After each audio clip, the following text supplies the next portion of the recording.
Spoiler Sleepover is sponsored by Vegan Curious, a one-woman owned and operated bakery that's out of this world. Vegan Curious offers baked goods so delicious even meat eaters from Mars won't know they are cruelty-free. Vegan Curious is based out of Kitchen Local in Amesbury, Mass. For all inquiries and information, go to vegancuriouskitchen.com and follow Vegan Curious on Instagram and Facebook.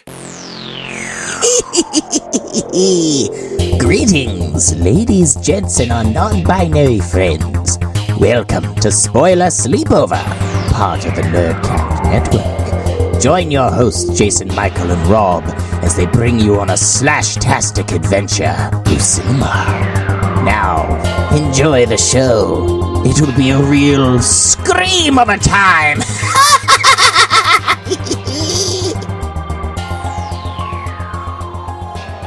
Welcome back, everybody, to our second episode of Spoiler Sleepover in a double feature. That's right, folks, double feature. We, in our last episode, had Frankenstein from 1931. We are hopping 4 years into the future with James Whale's Bride of Frankenstein. I, of course, am Jason Michael, and with me on the other end is... Hi, I'm Rob. That's right. Because Jason Michael won't stop making Palatine freaking puns, and it's driving me nuts. He's telling me not to do it. Anyway, I figured we might as well try and get that because it would be a funny opening. But that's right, we're back with another episode in the double features for Universal with Frankenstein and Bride of Frankenstein for this episode. So if you haven't listened to the episode before this, it came out at the same time, go listen to Frankenstein right before this, because literally this movie takes place moments after the 1931 classic ends. And since we already had our opening segments before, let's get straight into this movie. Rob, are you ready, Freddy, Eddie, Spaghetti? Enough with the rhyming. But yes, I'm ready. Let's do this. No. Regretty. No. Damn it. You shut your goddamn whore mouth. We are going 4 years in the future from our last episode. Again, if you have not listened to our episode right before this on 1931's Frankenstein, please go listen to it right before that, because who knows, callbacks. Woo! We are moving 4 years in the future to the immediate sequel to it, Bride of Frankenstein. And when I say immediate sequel, this takes place as the windmill is burning down. So from the end of 1931, the windmill is still burning down, and then immediately takes out of left field a fucking just, hey, remember all this shit? It's no longer canon. Cool. Great. Fantastic. It's like, oh, that's great. So it starts off as a nice castle with a thunderstorm happening. We're like, ooh, spooky. No monsters, no Colin Clive, no nothing, except for Lord Byron, whatever the other Shelley is, and then little Mary Shelley, until maybe about 4 years ago, 3 or 4 years ago, when I recorded 2 episodes with Camp Nightmare about the Universal Monsters. I did not know that Elsa Lancaster was Mary Shelley in this opening scene. Yes, it's in the opening credits, but I never made the connection of that's the Bride of Frankenstein right there. Rob is giving me a look like, are you stupid? And yes, in the billing of the top cast, we have Karloff in. If you know Universal Monsters, Boris Karloff eventually got to the point of infamy where he was just credited as Karloff. A very similar thing happened with Lon Chaney Jr., where eventually Lon Chaney Jr. got more infamous and took on the persona of just Lon Chaney.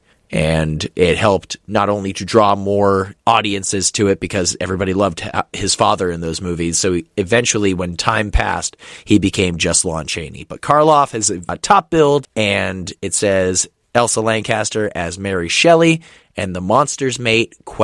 Which is left a question mark at the end, too, even though it was the monster, ? And then the monster, Boris Karloff, in the first movie. I digress. We meet Mary Shelley, the other Shelley, and Lord Byron, who just really likes to roll his R's. So much. Every fucking word with an R is, and then rifled through rampaging parts of graves, and it's like, shut the fuck up for 5 seconds. Chill out. Shut up. Row, row, row, row, row. Shut your goddamn mouth. So there's a lightning storm outside, and Lord Byron is like, wow, this is incredible. Wow, this is incredible. It's just like the story that these little delicate fingers over here dreamt up, referring to Mary, who's just sewing and embroidering or whatever on the couch. And she's like, don't worry about it. It's just a story. And he goes, how could something this adorable make such a horrendous, bone-chilling story? And she goes, oh, that wasn't even the end of it. Motherfucker, there's more. And there was a cool bit where, if you're paying attention, I fucking hope you are, Lord Byron comes over, puts his hand on Mary Shelley's shoulder. She accidentally pokes herself with the needle, stands up, and puts her arms out.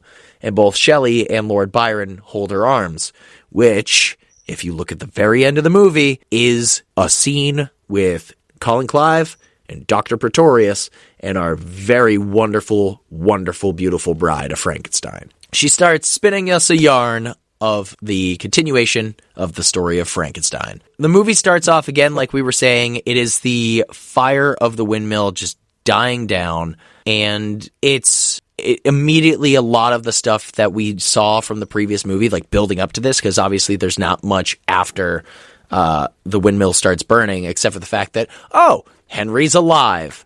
And in this one, it's, oh, Henry's dead. Oh, no. Eventually we'll bring him to the castle, and then he'll wake up. Because Una O'Connor, as we all know and love from The Invisible Man and a lot of James Whale properties, Una O'Connor, the stage actress, comes in to give her normal screams and wails and comedy. She knows how to play to an audience. She knows how to play to a stage, and she definitely brings it in The Bride of Frankenstein. Wait, so you can't just bring her up and leave out E.E. Clive. Because... Oh, no, don't worry. I'm getting to Jaffers. Don't you worry. Yeah, what's all this? Every time he walks on screen, I'm like, hey, I know him. He's playing. They're both playing the same character that they're playing in The Invisible Man.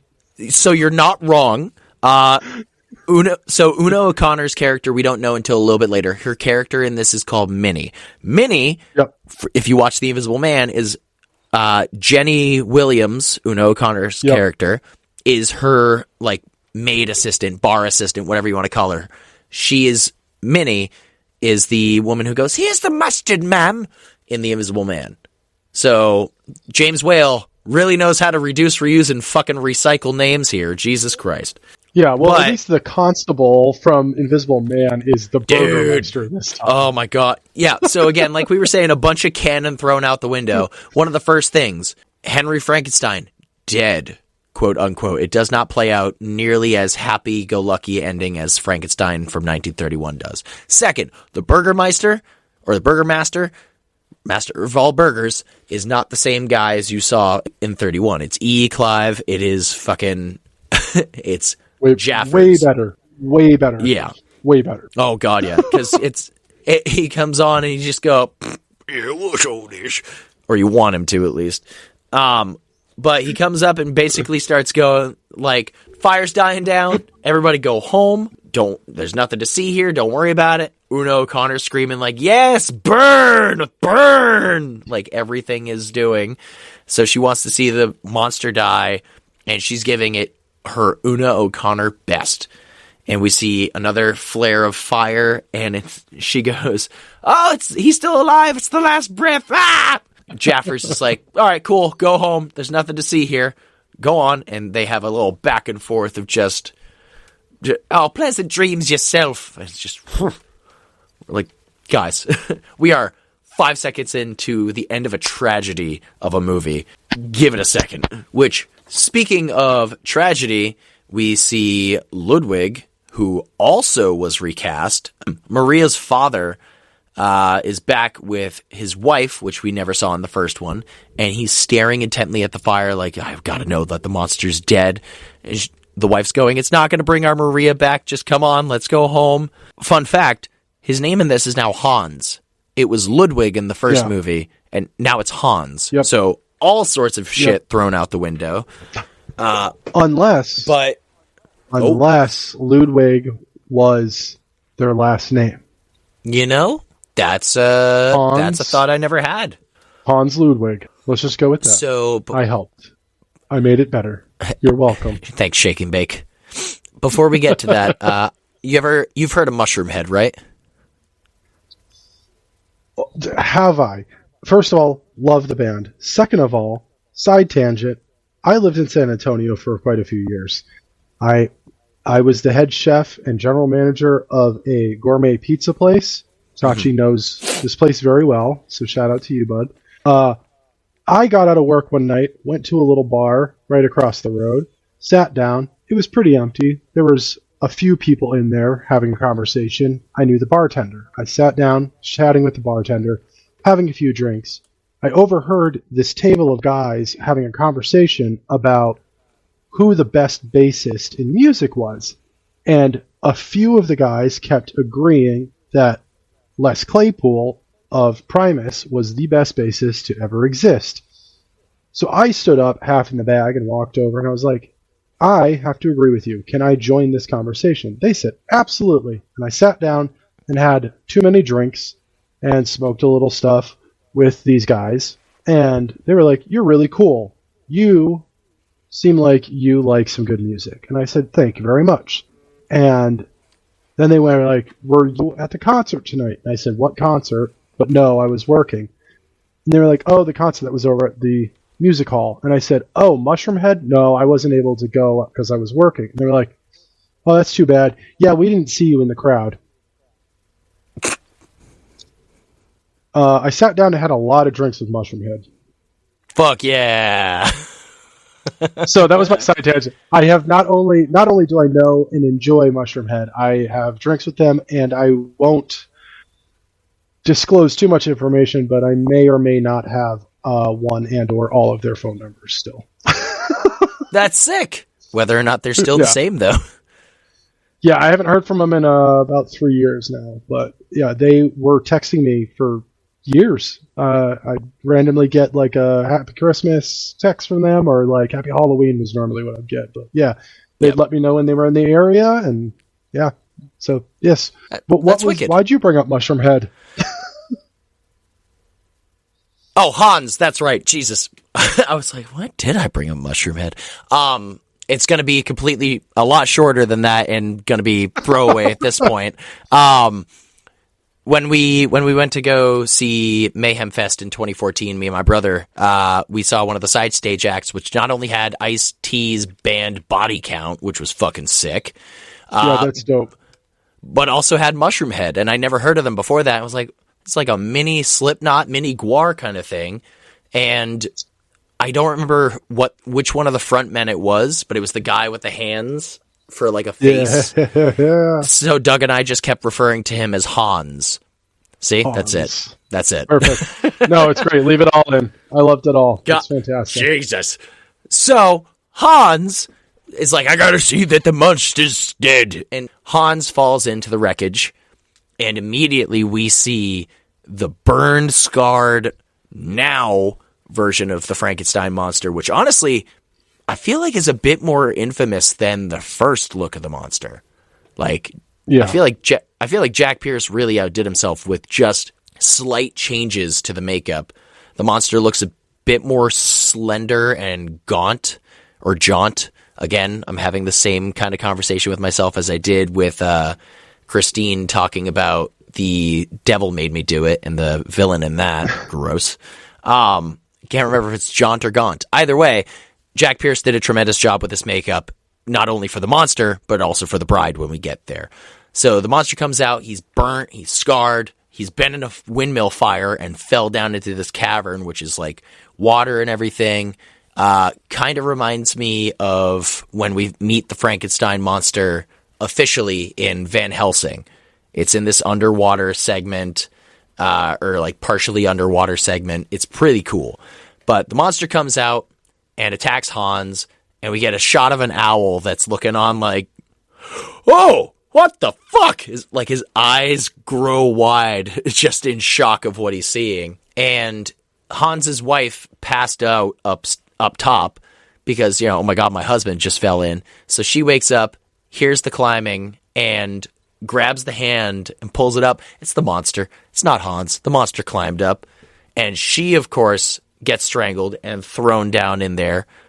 We get more dummy work, which then bounces off the stairs, falling into the little cavern. The owl once again gives the "what the fuck was that?" eyes. So it's fantastic. The monster is now out of the cavern and walks up as Una O'Connor still just standing there and just stands and stares at her.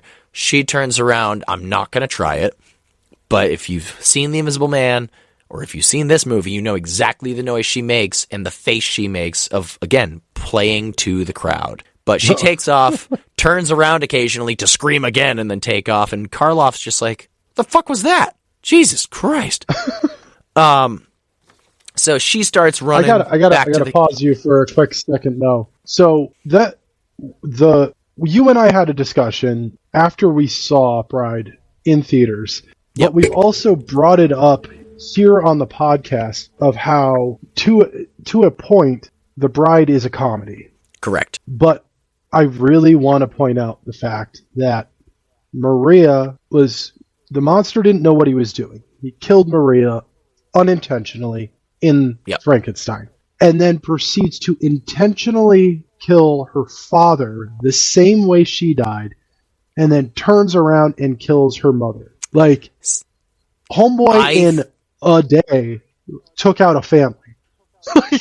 He was just like, oopsies, well, now be with your daughter, I guess. Like, I think he was still in there's mode. A lot of comedy. I get it, but this movie has a lot of comedic relief in it. But this is, I mean, I'm bringing it up now because I've overlooked this part. On my millionth rewatch, it hit me. I was like, yo, he fucking killed a whole ass family. They're gone. Like, I was like, Jesus fucking Christ, this is bleak. Like, it hit me real hard on this watch. I was like, oh, good grief. Oh my God. And it's a very subtle one too. I mean, the scene is so fast. It just, you could cut it out and it would not change the movie in any way, shape, or form. But it is dark, man. It's a bleak, upsetting scene when you really think about the grand scheme of things. So, anyways, that was my thought on. I have like my little interjection notes that I put in here. So that was one of them, and I was like, I gotta fucking bring this up. But so we have a few bleak moments in this movie. Like, that's one of them, which very quickly gets overlooked again, just because of how fast it is. But there's a few more later, like when we get to the hermit. That's such a heartbreaking scene. But we'll get there when we get there. So Una O'Connor's running, screaming to the castle. Meanwhile, they're bringing Henry back, and Henry, the dead body of Henry. We have a new Elizabeth, of course. Everyone's getting replaced. And Una O'Connor comes in screaming, going, the monster, he's still alive. And one of the butlers goes, shut up, you crazy bat. And she goes, no one believes me, and just continues about her day. Elizabeth is mourning the death of her fiance because they never got married and still haven't by the end of this movie. Then Henry's arm moves and falls, and here comes Una O'Connor to scream and go, look, my lady, scream. So Henry's alive, and Elizabeth, I didn't really get this from the first movie, maybe until she's like, I have been having horrible visions. Where's Dr. Vollman? And I never really got a hysterics from her until this movie.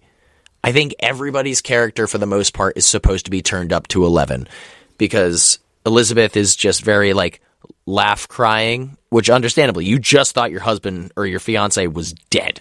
But later she starts cry laughing, basically saying, there's a face over there, he's coming for you. There's a face over there, he's coming for you. And she's an odd character to me in this one. But we get cut to a little bedroom scene, and Henry is sitting. Colin Clive broke his leg, so he was not really able to walk. And honestly, I've watched this movie so many times without remembering that fact. In this watch through, I specifically went, oh yeah, he broke his leg. And holy shit, I never noticed how much he is sitting in this movie. I never noticed just how many times Henry Frankenstein sits in this movie. They specifically set it up like, please, Henry, have a seat. Henry, have a seat. Sit down. And it's like, oh, fuck. The scene coming up is he's in bed. Elizabeth is freaking out. I don't want you to ever go back to that. Henry still has a lust for science and bringing things to life. And we get a knock on the door with wrinkles and all coming in through the shadows is Dr. Pretorius, who, that name alone, you don't want to know him. You don't want to mess with him. Motherfucker is red flags galore. Una O'Connor's doing her best. She's like, nobody's home. Everyone's in bed. As any sane person should be at this hour. And Dr. Pretorius comes in being like, tell the Baron that I'm here. Motherfucker, take no for an answer.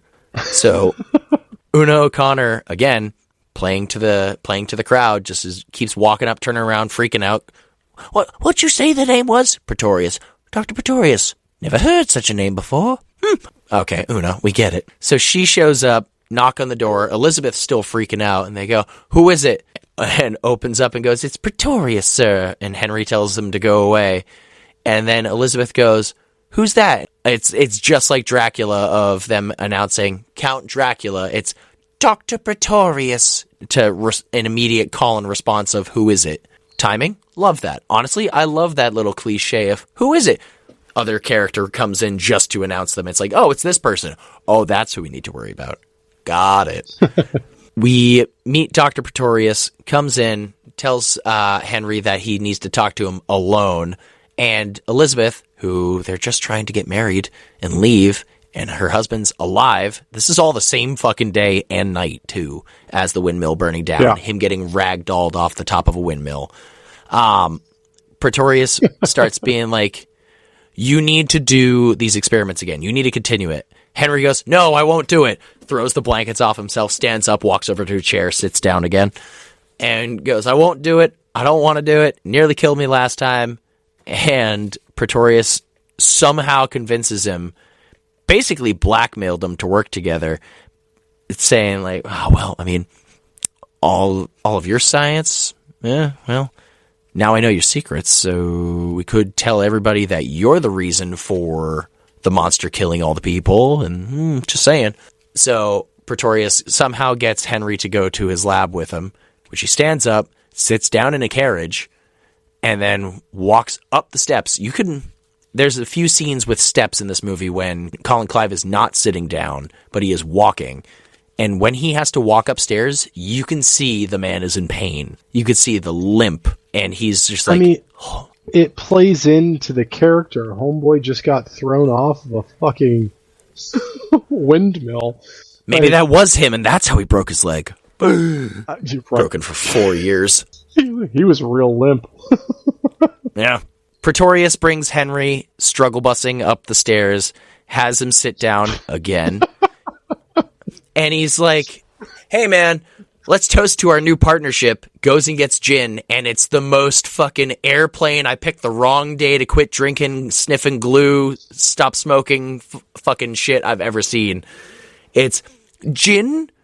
Would you like some gin? It's my only weakness. Motherfucker, no it's not. We know as it comes up later, it's only two things, but at the same point, it's like, oh, you're one of those guys. So Pretorius goes, gin? It's my only weakness. Liar. So Colin Clive stands up. After our gin gag, Dr. Pretorius toasts to their new partnerships, saying, to a new world of gods and monsters, which I don't know if you've seen it. That is the James Whale movie with Sir Ian McKellen and Brendan Fraser. And it's a tremendous and heartbreaking movie, honestly, to like just shockingly know how James Whale was, but also just how tragically it ended too. He stands up and sits down again, and Pretorius brings out his experiments, which are not entirely like Henry Frankenstein's. He did bring life to something, but on a much smaller scale. Now, this, for its time, a fucking groundbreaking, mind-boggling shot, and who else to bring it to life but James Whale, the dude who did the same shit with the Invisible Man. It's the same trick. It's black velvet and just being matted down to a smaller scale. And at the same point, there is more tracking shots in this than there was 2 years prior in The Invisible Man. We see small life forms of a queen, a king, an archduke, the devil, pretty much, a ballerina, and honestly, the most impressive one, the mermaid. Because the water, think of how unpredictable water is, and the fact that the water's not even comping through a damn thing. It's tremendous. Yeah, this is one of those, it's so, like, alright, piecing together dead bodies and then bringing that to life is pretty ridiculous when you think about it. But this is the most outlandish shit ever, but it's just so impressive. It is. Just thinking about everything that went into how they did this, especially when he drops the king back into the bottle. Yeah, picks him up from one side, carries him across, and it doesn't break, dude. No. Like, Invisible Man shots didn't stand up to that. And the way, if you watch, the way he slides into the bottle, he follows the form of the neck of the bottle down and then drops into his chair. It's really fucking cool. So after the whole groundbreaking thing of the miniatures, we check back in with the monster who's running through the hills, and we see a shepherd, if you will, a little girl like tending to the livestock of sheep and lamb, and the monster comes up basically being like, "Hey, you want to be friends?" Going, "Rrr, rrr." And she screams, falls off the top of a waterfall into the water, and the monster hops in to save her. And she pops up, regains consciousness, and starts screaming again. He revs his chainsaw and basically puts his hand over his mouth to stop her from screaming. Now, just so you know, I will get to the point of why I call it a chainsaw, and it's going to be really stupid in the fact of I never thought of it, and now it's all I can talk about. We'll get there. So he silences her, and two hunters come by and see the monster, shoot the monster, and he takes off running as one of them runs back into town to tell everybody, "Hey, the monster's here. We need to do something about this." The hunters shoot the monster, and he takes off, and we talked about the soundstage a lot in Frankenstein. I feel like that one had depth to it. This one just has length. Like, the soundstage in Frankenstein, you feel like it could go back forever. This one, we have a panning shot of a monster running through the woods and a mob running through the woods chasing the monster, and it's incredible. It's gorgeous. It's so cinematic. And again, you forget you're in a soundstage for a lot of it because he's just running through a giant, hilly, open field soundstage. And this is where we start to see some of the massive religious implications in this movie, let alone with the Archduke, who is in the little miniatures glasses. But the mob, who showed up with their torch budget, immediately decides, hey, we're so early in this movie, but we're going to capture this monster that we just thought we killed. So they all gang up on him, and who else shows up besides Una O'Connor and Jaffers out of nowhere? And they bind the monster, and practically he's crucified. He's tied to a giant pole, his arms are up over his head, restrained, and it's like the monster is Christ in this imagery. And they're like throwing stones at him. They drop him into the back of a cart and bring him to town. So I have a question. Sir. I have a statement question. So Okay. Boris hurt himself in Frankenstein. Yep. Carrying somebody. Fucked up his back horrendously. Now, this entire sequence, he is tied up, like hog-tied, to a tree. It's not a log. That is a fucking tree. And he's hanging there. And they drop his ass into that hay. They drop him hard. Stupid hard. Now, here comes Rob's asking the expert on things. How bad did he injure himself?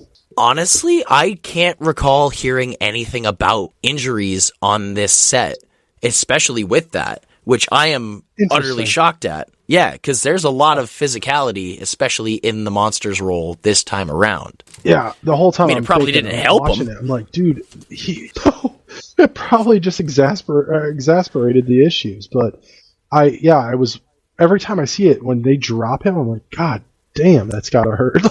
But they spin him and drop him so his back. The tree is hitting the hay first, so that means he's hitting the tree.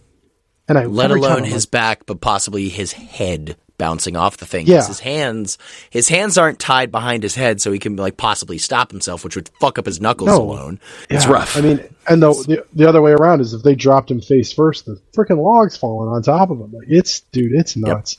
Yep. So they bring the monster into town, and they literally carry him through like the midpoint of Return of the Jedi with everybody in the Ewok village. They're carrying him on a fucking giant stick into a dungeon cellar, and we get a wicked, infamous shot of him sitting in a giant chair, chained and like neck braced. I have it on a shirt, but it's one of my favorite things. It's another NECA figure, and I don't have it yet, he says.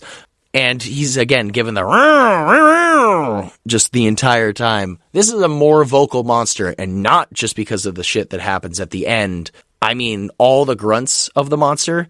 If you think about it, in comparison, the monster in the first movie was silent, pretty much. And then every point they had, they just decided to add a chainsaw rev for him. So when I was younger watching this movie, my brain went, oh, the monster's been in the dungeon for at least a couple days. No. They lock up the monster and say, all right, everybody go home, sleep tight in bed. Monster breaks out immediately. Within moments, the monster breaks out, breaks open the door, kicks open the door. We're watching him break apart the door. And the Burgermaster Jaffers goes, all right, everybody go home. He's secured in there. Don't worry. Everyone go to sleep. And the monster comes careening around the corner. And we get, I think one of them might be dead, but I think the other two might just be badly injured. We have a group of, or a headmistress at a school, and then a group of schoolgirls going, where's Frida? Where's Frida? And she's lying right next to them. She doesn't move. She doesn't make any sounds. Frida presumably is dead. And then we get the Newmans, and they're both just in their house. So they're still alive, but in severe amount of pain. We cut back to the woods, and we see a caravan of travelers. They're worried about the monster. The dad's just like, don't worry about it. It's okay. Hey, listen, he's locked away. They don't know he's broken out. And the grandmother, being, just a curmudgeon-y old character, goes, where's the pepper and salt? We need more pepper and salt. It's like more comedy from James Whale right there. Grandma's worried about the pepper and salt, and the monster comes up and goes, oh, you guys are eating food? I want to come and have some food. Everybody screams, and Grandma, who looked like a fucking statue going, pepper and salt, gets up and screams and runs away and is the most intense actor of the scene. The father comes out, gets hurt, and then the monster reaches back into the fire, burns himself, and takes off through the woods. This is where we meet such a tremendous character, and it just ends so tragically. Not for the sake of, death, as many of these tragedies have happened in these movies, but, all right, let's talk about it and see how it plays out. We meet the blind man. The monster is going through the woods and hears Ave Maria. Yep. So the blind man is playing Ave Maria on his violin, and he's staring. We don't entirely know he's blind to start. We know because, if you look at him, he's just staring off. He doesn't blink.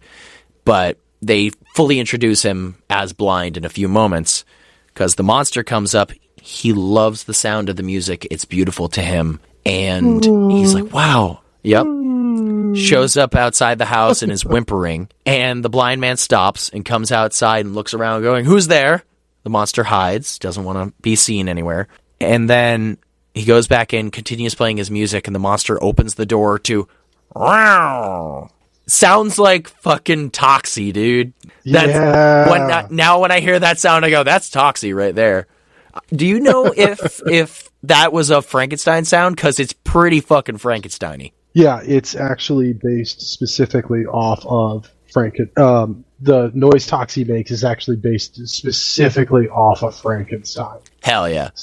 So the monster throws open the door with his Toxie sound, and this is the point where I didn't really realize until, again, recorded the episodes with Camp Nightmare and Jordan when we talked about The Bride of Frankenstein, and he throws open the door and goes, "Meow."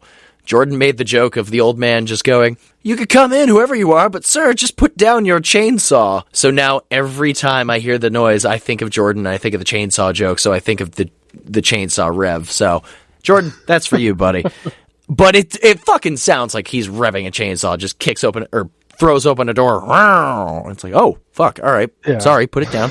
Like, I do the Texas Chainsaw dance when I have my little dust vacuum, because I press the button and it goes, view, view, view. So I just do the fucking Texas Chainsaw dance. Yeah, there you go. For those of you that can't see, which is all of you, Rob is holding up a Texas Chainsaw mask right now. That's the 3D one, isn't it? Yeah, Leatherface. It sure is. No. So the old man takes in the monster and says, well, whoever you are, you can come in. I'm blind, so I can't see shit, but again, whoever you are, come on in, take a seat. You sound very weary. The monster is standing in the doorway, very unsure. Please don't. Please don't. Please, God, no. I was just hoping you'd be like, why? Oh, God. So the monster is standing in the doorway, and the blind man comes up, and of course we get another wow, because the blind man touches the monster, because he can't see, so he has to know, like, hey, what am I dealing with here?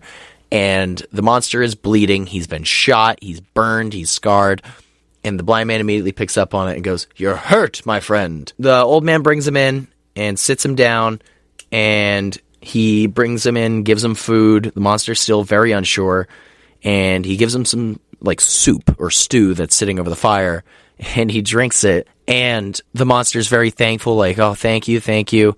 Again, the blind man goes, "What's your name?" The monster doesn't say anything, and he goes, "Can you not speak?" And he goes, "Well, I can't see, you can't speak. Put your hand on my shoulder if you understand me." And the monster, again, few days old at this point, still puts his hand on the old man's shoulder, and he goes, "Oh my God, a friend, finally a friend." So he goes, "You're hurt, it's been a long day for you, come lie down, and just get some rest." Crucifix on the wall, which when the scene fades out is still in frame. It's still glowing there, and then it fades out. But the old man starts praying and thanking the Lord that he finally brought him a friend. And the monster actually starts crying, and it's quite touching. It's again, the monster who's been nothing but abused, tortured, and hunted since he's been born is finally finding someone who is sweet and a friend to him that's not Maria. And if he didn't understand it then, and maybe if there was something that kept Maria alive, I think they still would have been best friends. I unfortunately still believe it probably would have wound up the same with the monster getting hunted down, because, you know, creation with a little 8-year-old girl, or however old Maria was, it's bad. So we cut back in the morning, and the monster's sitting with the blind man, and he's eating food and drink, and the blind man is teaching the monster how to talk. This is food. Bread. Bread. This is wine. To drink. Drink. Food is good. Drink is good. Good.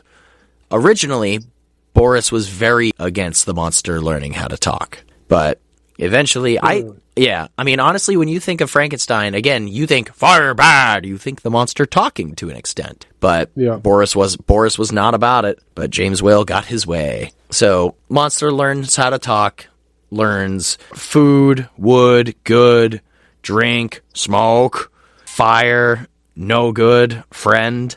The old man is teaching him all sorts of different words, like, this is wood for the fire, wood, and this is fire, and he goes, "Rrr!"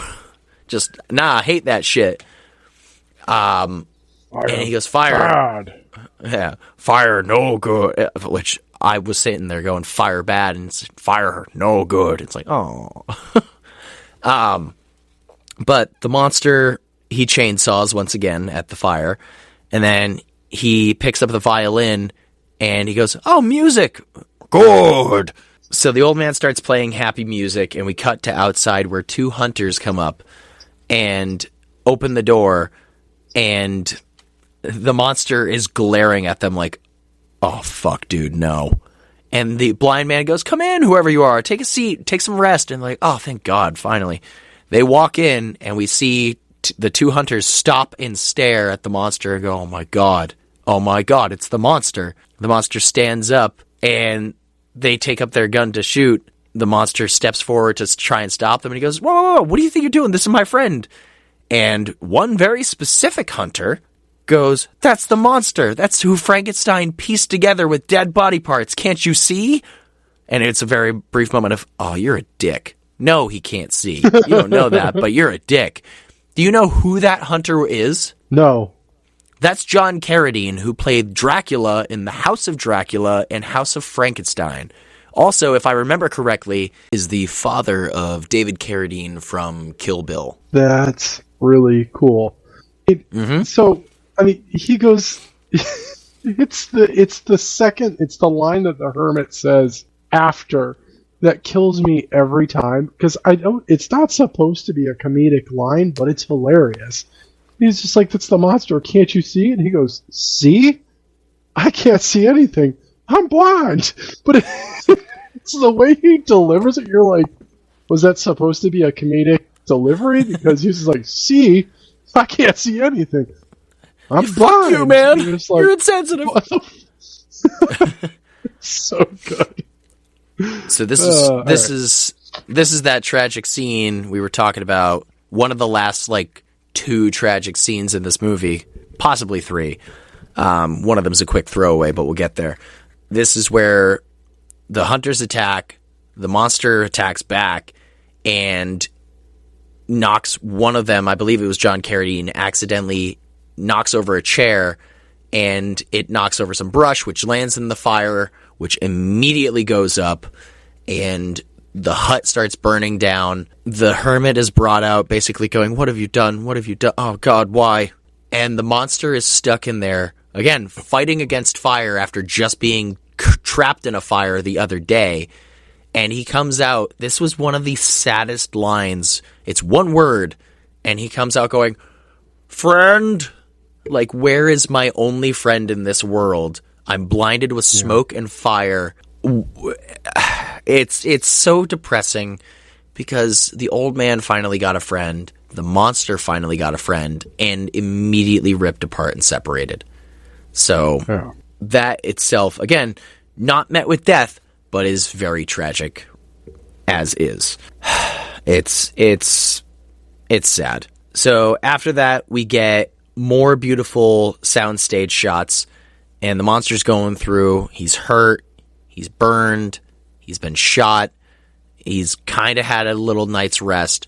He just lost his friend, and he's running through the soundstage. He knocks over a tree. He knocks over a statue of like a saint or a religious figure in the graveyard.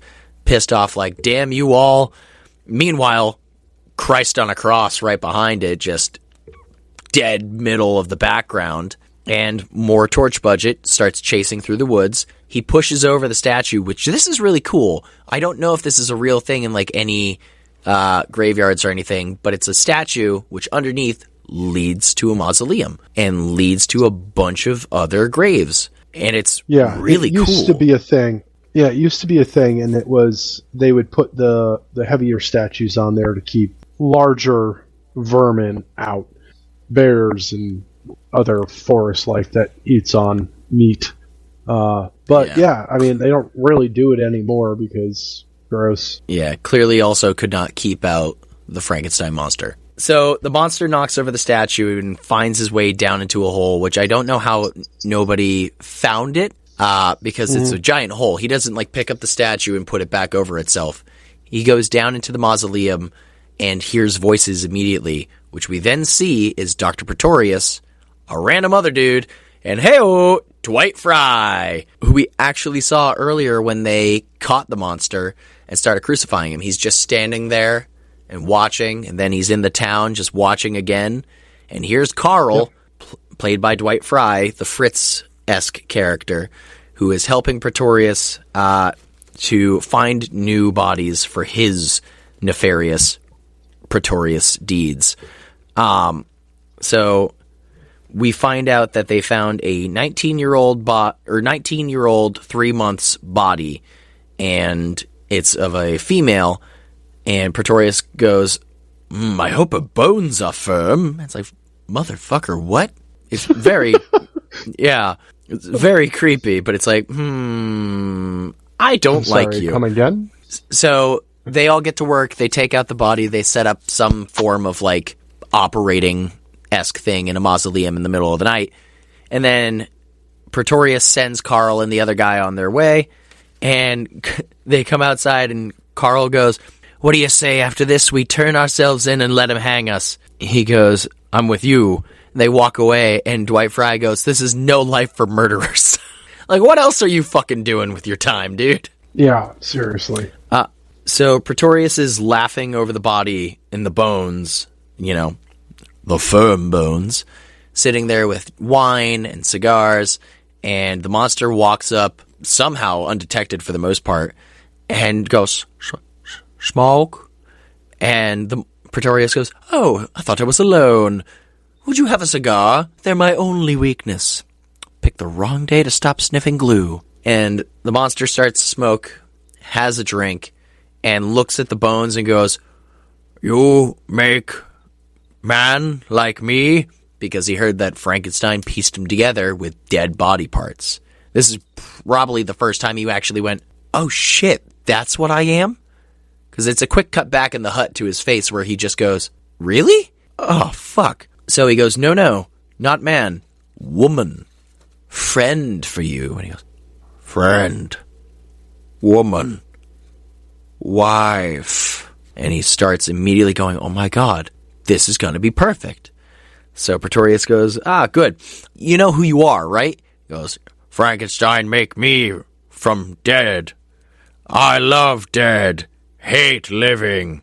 And he goes, good. You're going to be an excellent little source of insurance here. So we cut back to Henry and Elizabeth, who are trying to ski the fuck daddle out of there finally for their honeymoon. Here comes Minnie, or Una O'Connor, to go, it's that Pretorius again, sir.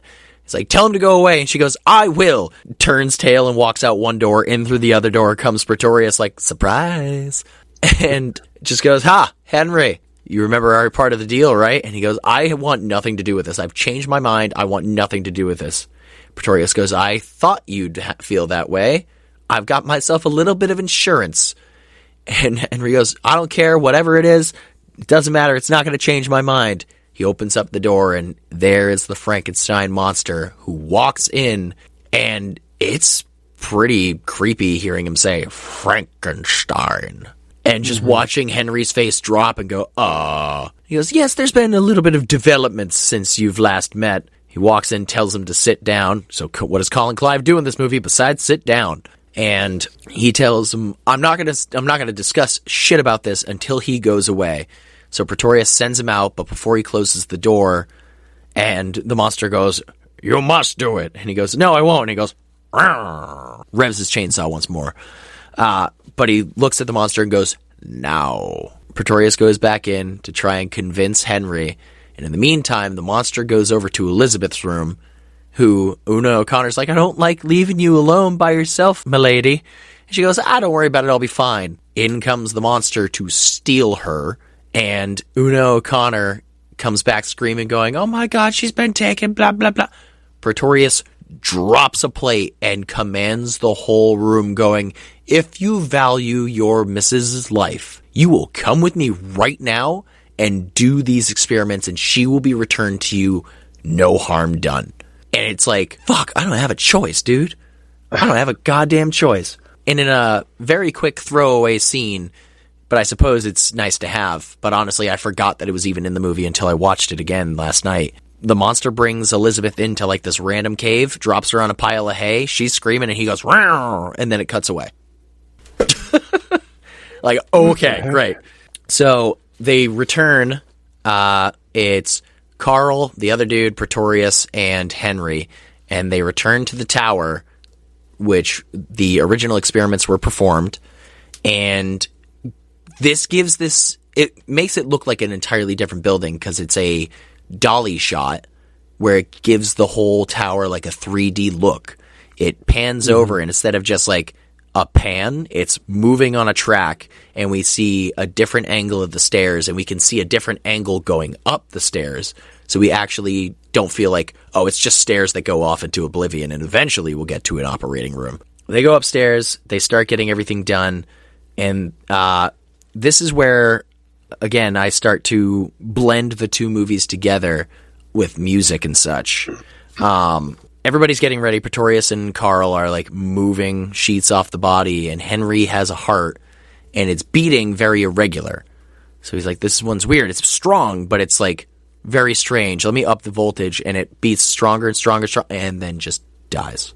And they're like, fuck, we need a new heart. And Pretorius looks at Carl and goes, hey, you know your friend at the Institute? Yeah, go visit him. Go visit him. And it's the look that Henry doesn't see of like, go get us a heart. I don't give a shit how. Go get us a heart. So Carl leaves, and we get a quick scene of a woman who then is insinuated that she got jumped and killed, and the heart was taken, because we cut back and the heart's beating nice and strong, and he goes, wow, this is a great heart.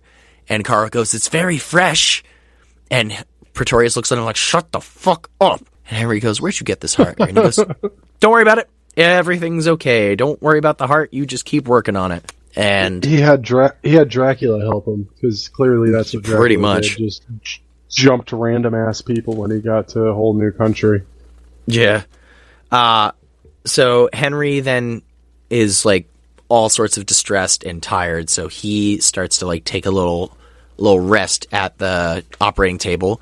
Here comes the monster to work him up and go, you work, must do it.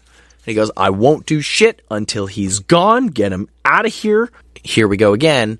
Pretorius takes probably gin or the brandy that was there, pours him a nice drink, and then puts something a little extra in there, which it's a very similar effect to when Dr. Waldman stabbed the monster in the first movie. He gets like that fuzzy hand waving, everything gets blurry kind of vision, and falls asleep. So eventually they get the heart into the body, and they start sending up metal kites, which honestly, this scene, I know the first one is so infamous, but this scene in Bride of Frankenstein bringing this body to life is more incredible to me, because we see upstairs on top of the tower while this is happening, and they're sending up metal kites to attract electricity. It's a miniature scale thing too, because instead of just stopping at the roof, now the body on the tray goes higher up into the sky on a little like elevator thing, and we're seeing a miniature of a tower with that little mechanism on top that just goes higher and gets shocked to shit with lightning, with the infamous Bride of Frankenstein.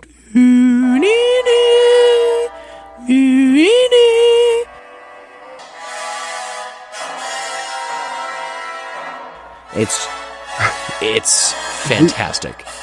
The camera work, the angles and lighting for this entire scene is unbelievably beautiful and amazing.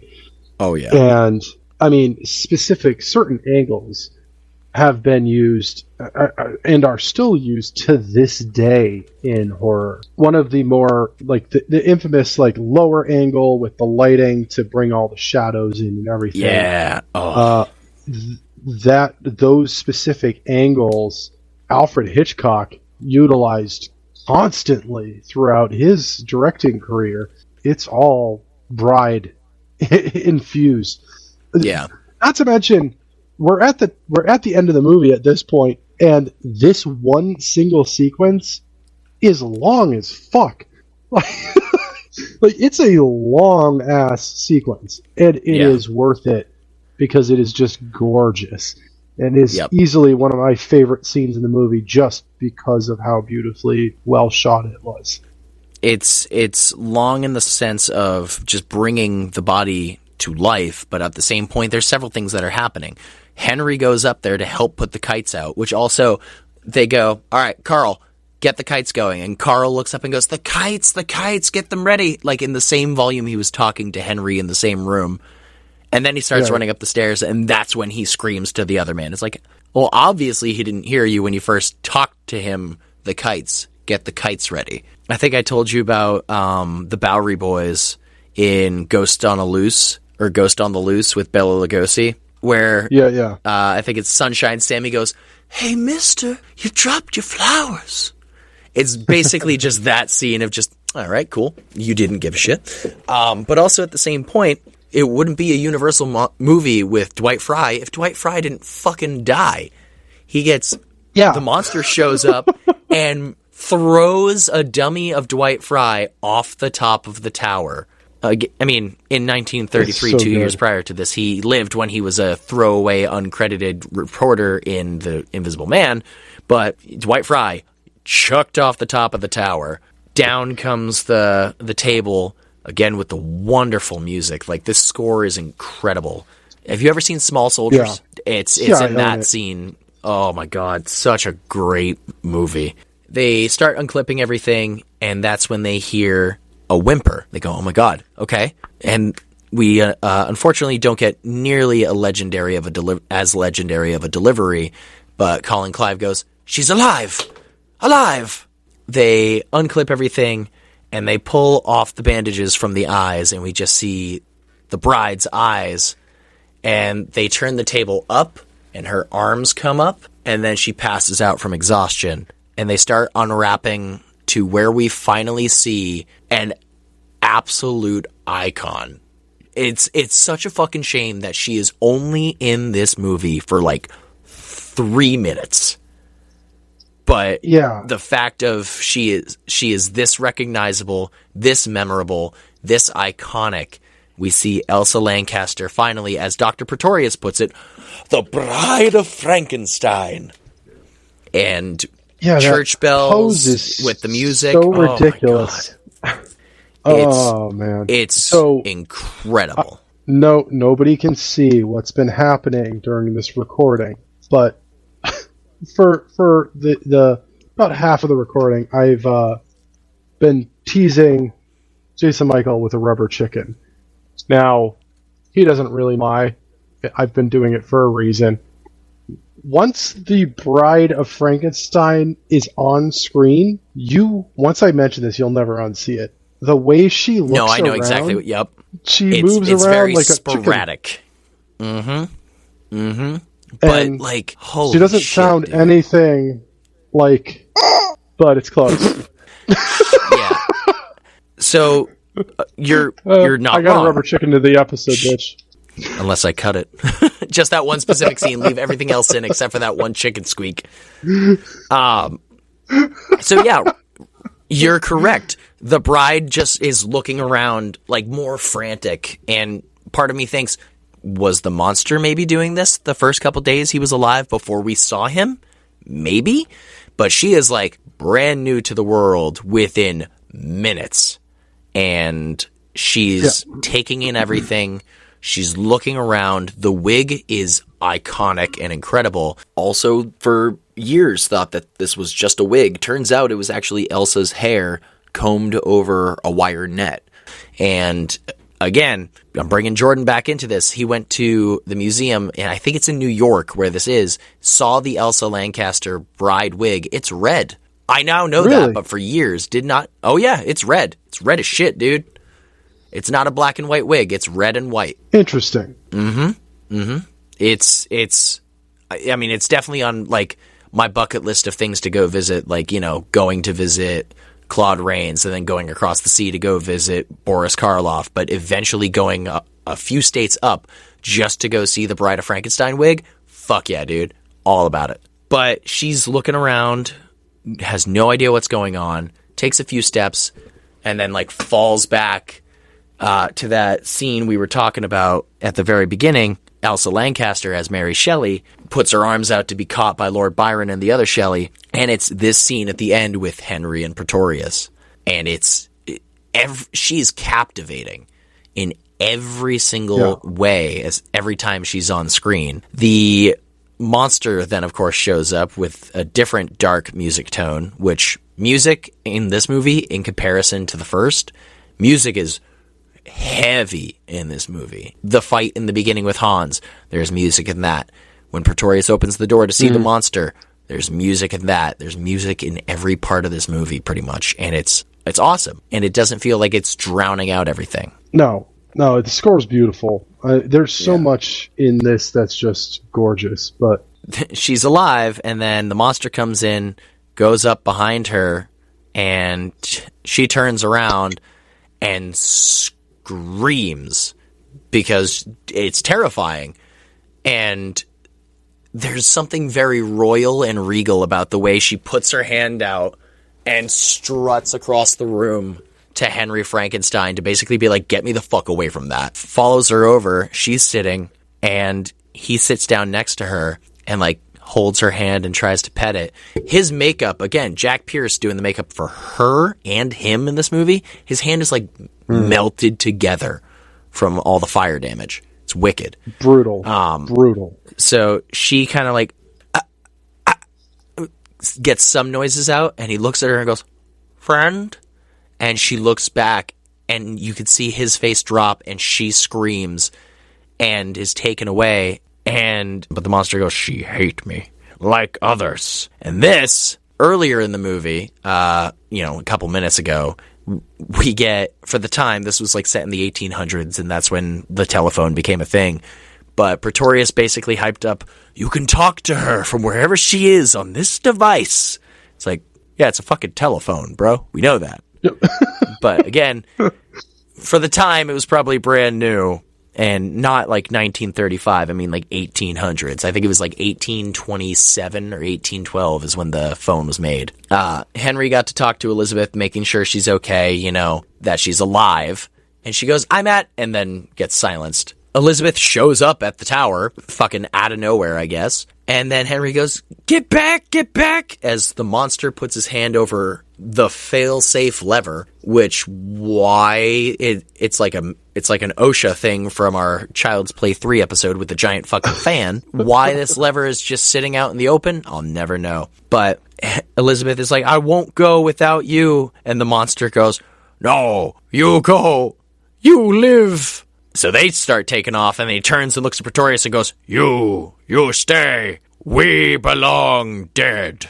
And then goes, and brings his arm down as we see the bride hiss at him. And one more tear goes down his face, pulls the lever, the tower explodes, and we get our last scene of Henry and Elizabeth in each other's embrace and roll credits. And that is 1935's The Bride of Frankenstein. Before we get into anything, may I just completely say The Bride is captivating. Just barely 3 minutes of screen time, and she is incredible. She's one of the big 8. Yes, the movie is called The Bride of Frankenstein. It's a Frankenstein story until she's made 3 minutes, and she is the most powerful thing in this movie. Yeah. Chicken movements and all. She is just, I don't know. It's one of those, you go, what a waste, because there could have been so much more. But in reality, in comparison to Frankenstein, the movie Frankenstein, he's not alive much longer. I mean, he's got half a day to roam, and then he's almost immediately attempted to be killed, then gets an additional 2 to 3 days, let's call it 3, and then he's just like, this has been hell, man. This is what life is. I don't want it. I don't want it. I don't want you to go killed. Yeah, I mean, in a sense, you got to look at how much he's learned in such a short period of time, and he looked at her and was just like, I don't want you to go through what I've been through. You don't deserve this. I didn't deserve this. This is too much. And if this asshole continues to live, he's not going to fucking stop. So I'm going to stop Shitface. Yeah, Dr. Shitface. Yeah. I think similar to last week, without really going into too much detail, I'm going to say an honorable mention to Jack Pierce because the makeup is incredible. But it's the dual performances for our Bloody Legends, I would say, go to, again, Boris Karloff for the monster, the development of this monster, and the icon herself, the Bride of Frankenstein, Elsa Lancaster. like such little screen time, and the impact left is insane. Out of 10 chicken walking brides of Frankenstein, I think I already know your answer. What would you give this movie? Oh, there's no hesitation. It's a 10. I fucking love this movie. This goes hand in hand with The Creature from the Black Lagoon. I love this movie. There's no question about it. I love Frankenstein, but Bride of Frankenstein it's an easy rewatch. I mean, I've watched it 5 times in the past 2 years, and I will easily watch it at least 1 or 2 more times this year. I love this movie. How about you? I know with our episode that you, again, should have just listened to, I gave Frankenstein a 9 with an asterisk. I will give this one a 10 because I just like this one more. It's a tremendous movie. Again, there's some comedic stuff where it's like, oh, okay, all right. It's still a tragedy. It's still performed really well. It's still executed very well for someone who's a monster and talks for like barely half the movie. And then someone who's in it, I can't stress this enough, for 3 fucking minutes. That's it. It's a tremendous movie. It's a powerhouse of a movie. And when we get to finally at the end of this, we have 2 Universal monster movies left after this. We've got The Mummy and The Phantom of the Opera. When we get to rating the Big 8, I just can't wait to talk about that entirely. But with that being said, that is the end of our Bride of Frankenstein and Frankenstein double feature. Before we talk about, I have their air horn is still sitting next to me on this desk, but it's like hey, you're in the middle of the ocean. That was my laser beam noise. Oh wait, you have to make sure we put this in at the end. Here's your little clip for sound. What the fuck was that? Did you hear that at all? It was my chainsaw. Yeah, what was it? Oh, it was my chainsaw. It probably didn't come through all that well because it's strapped to the wall. No, it did not. So before we talk about what's going on in the future, we of course have to get to some thanks. So Rob, who for this double feature week would you like to thank? Well, I want to thank you. This season has been a big, long journey so far, and we're not even done with it yet. I mean, we still have, 4 Child's Play movies to get through. We've got 2 4 more Halloweens. 4 Halloweens and 2 more Universal monsters. So we've got quite a bit to go. Jesus. And you've done all the editing, and that is amazing. You kick ass at it. I appreciate you for doing all your hard work. Yeah. I want to thank Chachi. Our dude is on his honeymoon. Has been on his honeymoon. He should be back by now. But he's brought his spoiler sleepover shirt, and he is traveling country to country and making a point to take pictures everywhere he goes on his honeymoon. Mm-hmm. He's a legend. So Chachi, thank you. You know I love you. You're my brother from another mother. We both appreciate the hell out of you. So thank you so much. I, of course, always will always thank my wonderful fiance. During this record, she brought me water to make sure I stay hydrated, which is just amazing. And I have a bit of a weird random thank you to throw out there, but I want to thank our buddy Sean, who today informed me that Liquid Death has like a membership program. So if you buy Liquid Death in the store, they have on their website, you can sign up, and if you text them a picture of your receipt, they give you what they're calling them skulls, but they're points. And if you collect enough, you get merch for free. And he got like this giant skull mug today. It is fucking dope. But he immediately texted me. He was like, "Yo, you got to do this," because he knows I love Liquid Death. I mean, I was drinking one when we started the record. So, yeah, thank you, Sean. That's it for me. Who do you want to thank this week? Of course, I would like to thank you, Rob, for helping out with all of the Instagram and social side of things, making sure that I post things on both Facebook and Instagram. I don't know how to connect the two, but somehow I think it worked. It didn't work, but that's okay. And of course, just continuing to always want to talk about stuff, no matter what tangents happen, we always somehow manage to have fun with it and somehow get an episode out. But it works. It works. Of course, as well, would like to thank my better half. It's less than a month now until she comes back to the States, so it will be fantastic, especially the fact that now England has gone back to their daylight savings, so they finally sprung forward an hour. So instead of the time difference being 4 hours, it's back to 5 hours. So it's a little bit difficult, and we are not entirely getting all the time that we used to have to talk, but she knows that she's working all day, and by the time she gets out of work, I go back in to start the afternoon. So we're gonna celebrate as soon as she gets out here because it's overdue. Yeah. And other than that, we'd like to thank our wonderful sponsor Anna over at VeganCuriousKitchen.com. But Vegan Curious is killing the game right now at many different bake sales and fairs and things like that. The massive amount of stuff that is selling out instantly. If you're not following Vegan Curious on Instagram just to watch this story and find out where you can get some of the delicious baked goods, I believe one of the things she posted recently was would you take a take and bake tray of cookies, where basically it's like, hey, here's the stuff. All you have to do, take them, put them in the oven, bam. And like everyone's like, fuck yeah, I would do that. Which, I mean, why would you not? But who wouldn't? I voted. Yeah. I was like, duh.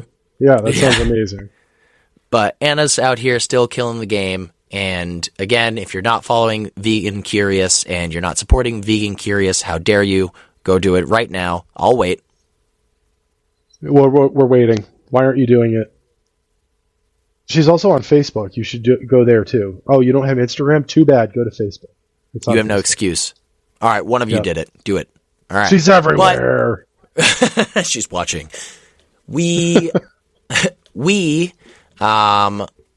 now that we've come to the end of our episode, we have a bit of news to share. While it may seem a little bittersweet at the same point for the sake of your wonderful horror hosts here, we are going to take a little bit of a mid-season break. We've been going strong since October, releasing, except for, I think, the 1 week where things didn't line up, so we had to push back a week for an episode.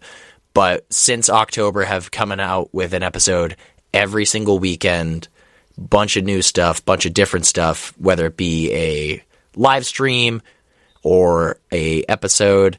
And we've decided we're gonna take a little break, because I've got summer coming up soon, so that's gonna take up most of my time and most of my attention. And I would say we earned a breather. Yeah, I honestly was. It was one of those things we both realized we needed a little bit of a mental health break is really the truth behind it. And I don't think either of us wanted to accept it, which is proof we need it, because we're both like, but we love doing this, but we're really getting a little bit burnt out. And it's not that we were burnt out because this is too much. It's just we have a lot going on. This isn't the end. This isn't the end of season 2. We do have season 3 pretty well planned out at this point. So stay tuned for that. We will be announcing the final episode of season 2. We will be announcing the theme for season 3 and what you have to look forward to. But as for now, we're going to take care of ourselves first and foremost. That doesn't mean that the socials are going to go silent. I will be staying on it. Jason Michael is going to stay on it. We'll give you little updates. We have a couple of ideas of smaller things that aren't going to take, days of our time to do. That way, there's still a little bit of content being thrown out there. But yeah, it's not like it's not going to be the scheduled every weekend thing like it has been. It could be like, hey, we'll post this is going up tonight, or hey, if you want to hop on, we're going to have like a little chat on Instagram. Come hang out for that. Something quick, something simple, something easy, but it's not going to be as scheduled as it has been. Right. Yeah, but we appreciate all of you suckers out there. The people that have reached out to us and stay in contact with us regularly, that share our content, that reach out to us and just have stories of, I listened to you at work, and my coworker, my boss loves you guys too. It's great to hear. We are doing this because we love talking to each other and spoiling movies for each other, but we also just love horror and showing, the world, literally the world, because we have listeners all over the globe. Yeah, we do.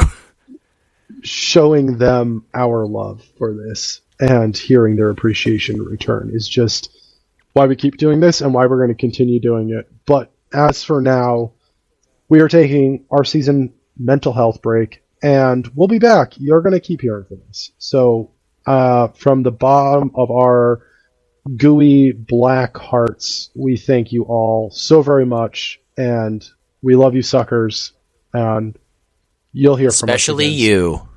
You know you. Yeah, you. Yeah, right there with the face. eyes and the nose and the...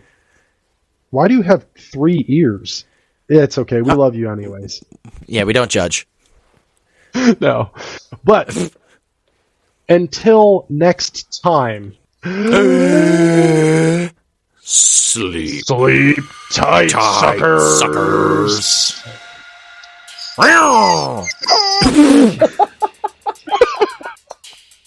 Jesus, chicken Christ.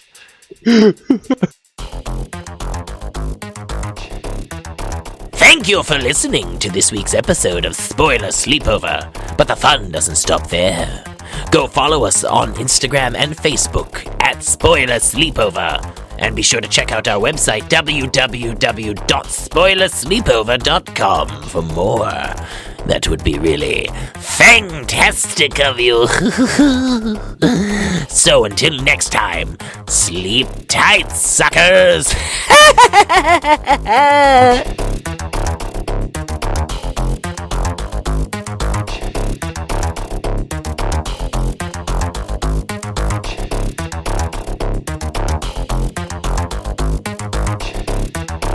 Spoiler Sleepover is sponsored by Vegan Curious, a one-woman owned and operated bakery that's out of this world. Vegan Curious offers baked goods so delicious even meat eaters from Mars won't know they are cruelty-free. Vegan Curious is based out of Kitchen Local in Amesbury, Mass. For all inquiries and information, go to vegancuriouskitchen.com and follow Vegan Curious on Instagram and Facebook.